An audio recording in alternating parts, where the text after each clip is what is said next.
All right, what's happening, fam? L.A.R. movement still moving. Book is entitled Lessons from a Non-Custodial Father at Amazon, Kindle, and Create Space. A link will be in the description box below as usual. This video is entitled Becoming Conscious and Still Being Lazy. You know, being conscious and still lazy, whatever. Here's the thing. Some of us become conscious, woke, to various different things. And we're not like past generations who, because we're conscious in the information age, and we're conscious and we can learn from people in our past mistakes and infuse that with new knowledge and new technology, we can pretty much predict where this is going to go in the future. But you meet a lot of people who become conscious when they say they woke, but they choose to be lazy after they are conscious. Think about it. And like I said, I'm going to do a lot of different things. People are health conscious. You know, you learn that there are certain things that you can eat and that you can't eat, that different people can have different diets. You learn, and there's so many things out there that you can try to work for you, but here's the issue. You like what you like, you want what you want.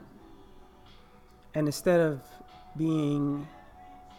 because you're conscious about your health and you know what it takes to fix it, you're still lazy. You still won't do it.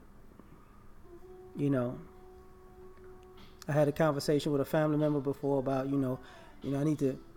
need to be as healthy as possible because I need to be around here for a while. And I'm like, what did you eat for the last couple of days? Oh, I went to Checkers. I went to Popeyes. I went to Wendy's. I went to McDonald's. I went to Whataburger. Like, you're going to be around here a very long time. What did the doctor tell you couldn't eat? Well, I got diabetes, so I can't eat sugar. Why? What are you doing with 3 slices of cake right now? Conscious, but still lazy. I'm going to lose weight. No, you're not. Aren't you supposed to be jogging? What are you doing? I'm playing with a remote control car. Okay. Conscious, but lazy. And then when you're on death's doorsteps, you can't blame nobody but yourself.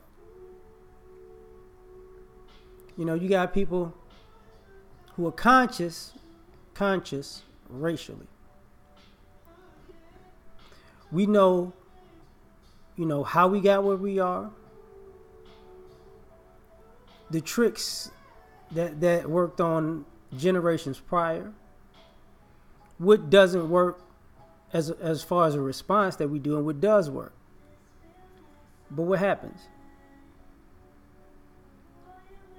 And we can pretty much predict the next steps and the step to counter that. And while we're blaming past generations for their mistakes, which I understand, we're not trying to lay the foundation to straighten this stuff out because we're being lazy. We're doing with the same thing that the people older than us did. Oh, the next generation. So we're going to give the next generation a bunch of information, but we never put it to use. So we're conscious we're conscious on how that's going to work. Because you're telling these young kids to go fight the fight. But you actually have the knowledge to fight the fight and win. So they don't have to fight the fight from square one, right? But even though you're conscious of this, you're still lazy because you don't want to fight. You don't want to take the slings and arrows. You don't want to put yourself on the line. So you're conscious, but you're still lazy.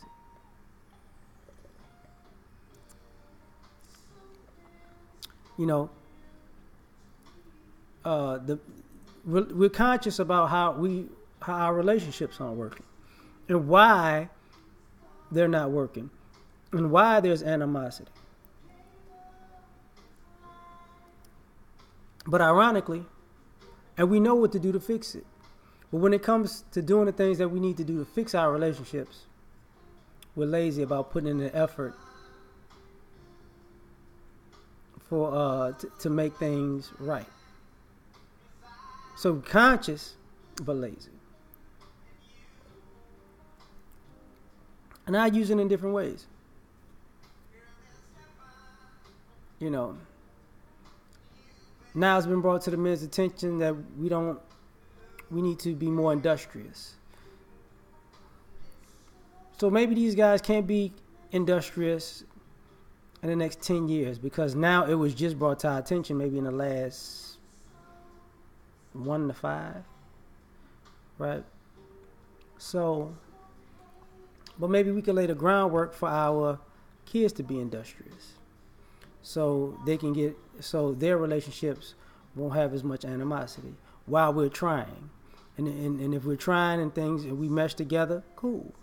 But we're lazy when it comes to making our society a society that is more conducive to us uniting.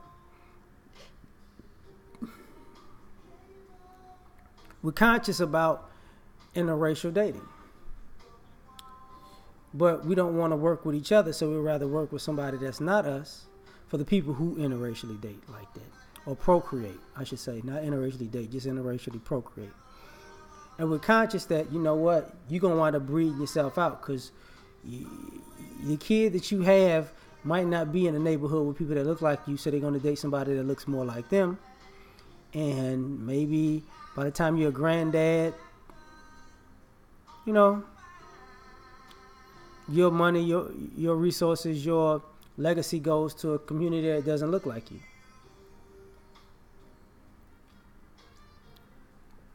But too lazy to fix that. And the women are the same way. You know, even using the colorism argument.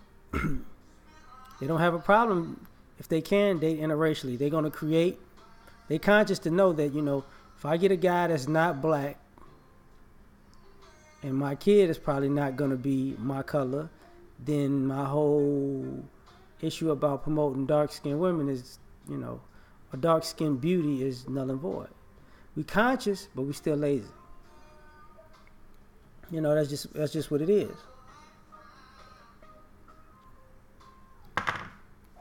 We're conscious that we need to get our economics together. Now, but we're lazy, by the way. We're frivolous spenders. And we want to just do whatever we want to do and enjoy our lives and not at least save for the next generation. A lot of us don't have health insurance or life insurance. You know, life insurance more so if we pass away, there's nothing. A lot of us don't own property. We don't, you know, so there's nothing to pass down. So now that we know this and we're conscious of this, and we know this is what we have to build for the next generation to have something to stand on and to build on. And some of us have come from situations where we're doing better than our parents. We're conscious of how this can end. Some of us who came from poverty can say how hard it was, and we don't want that for our kids because we're conscious, but we're so lazy that we're not going to get ahead of the curve. So we're conscious, but we're still lazy.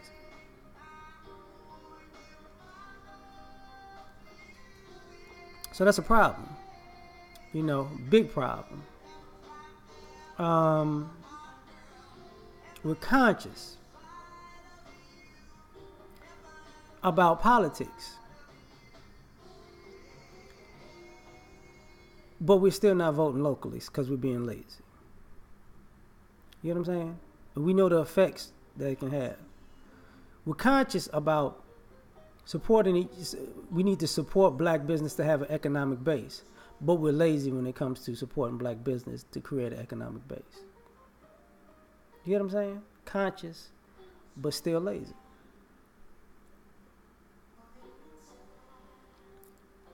You know, we're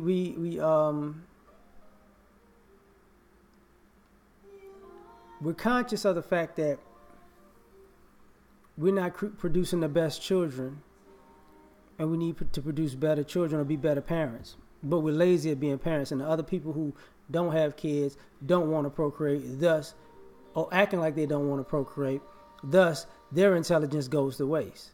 Conscious but lazy because they don't want to deal with the ramifications of a relationship maybe not working or whatever, or not wanting to be with somebody that ain't, because the people who don't want to have kids may be just as superficial as the people that they're talking about, who because that's not saying that if you don't have kids you're going to build something for other people's kids, because that's not really what's being talked about right now. So conscious but still lazy. Conscious that these kids need mentors, but still lazy that I ain't gonna be the one to do it. I mean, some have good reasons, some don't.